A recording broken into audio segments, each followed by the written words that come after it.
Blessed morning mga kanabs, kuha tayo ng gulay at prutas sa bakuran. So ayan, pitasin natin mga kanabs. Naarigid siya sa pinaka ilalom. Ayan, hinog na ito ang tambis.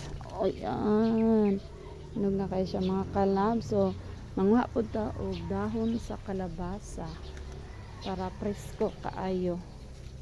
Ayan, o diba? So ay kita maggulay mga labs.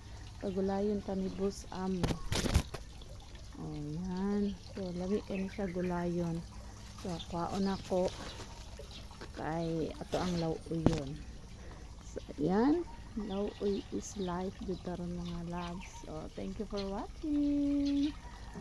Ayan. So, dagan tayo gulay.